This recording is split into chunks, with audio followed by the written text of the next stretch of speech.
We talk about all sorts of things around the kitchen table, and today we want to have a little history lesson. To truly honor the legacy of Dr. Martin Luther King Jr., we also have to celebrate the contributions of his incredible wife, Coretta Scott King.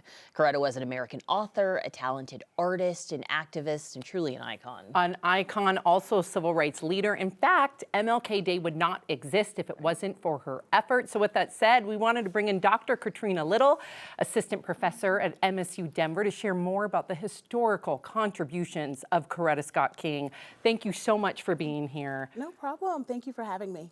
We are honored to have you. In fact, Coretta Scott King actively contributed, obviously, to the civil rights movement, but a lot of people think it was just holding the hand and being a mentor to Dr. Martin Luther King. Please speak to us about some of her other contributions in the civil rights movement.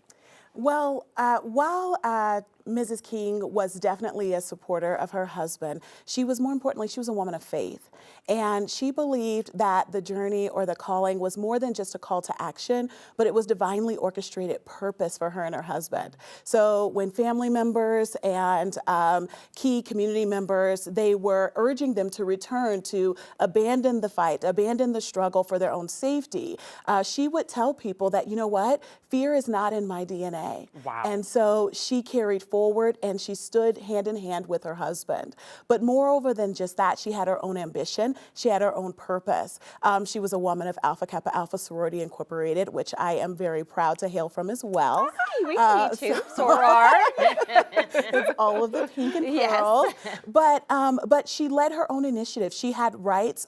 She led the initiatives for women's rights, for gay and lesbian dignity, for healthcare rights, for equality and justice, for the socioeconomically disadvantaged, for education, and for humanitarian needs.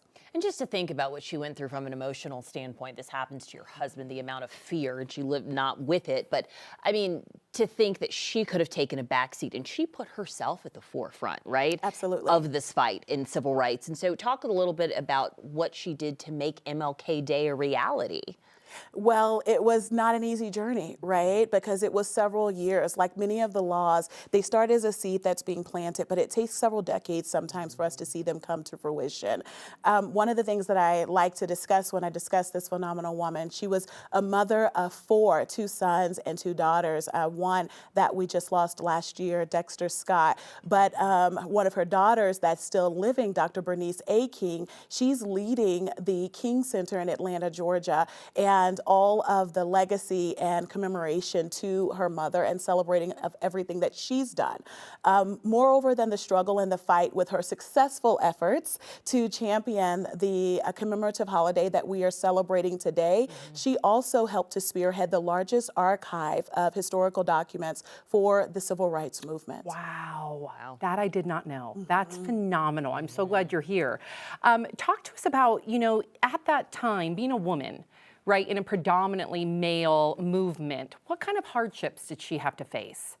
Well, she was honored to be appointed as a representative or a delegate to the United Nations by President Carter, and she also received an invitation to the Women's Strike for Peace. So she was not shy, she didn't shy away from serving alongside and being the only one in the room, right? But she got a lot of that from growing up in a home with a strong father. You know, her father received several death threats just for standing up for what was right and for being a strong Black man. So when her husband, Dr. King, when he would have those conversations that this fight may end my life, but the movement must continue. So she internalized that and she took it on, bull by the horn, so to speak, but she took it on and she led the march or the strike for the sanitarian workers, the Memphis Sanitarian March. She also led the Peace for Vietnam rally, and then she also led the fight for poor people and other initiatives that were important and near and dear to her and her husband. Incredible. Before we let you go, because you pointed us to something we didn't know about, this new interactive site that is, you have to see this, dedicated to Coretta Scott King. Kind of look at this. Walk us through this a little bit. It's so cool. This is Dr. Bernice A. King, actually, and she led the commemorative service at Ebenezer Baptist this morning. But this is the Coretta Scott King Rose Gallery. It is phenomenal. So if you want to know more about what we've discussed, just a snippet of her impact, this will take you from from her as a young girl all the way to present day.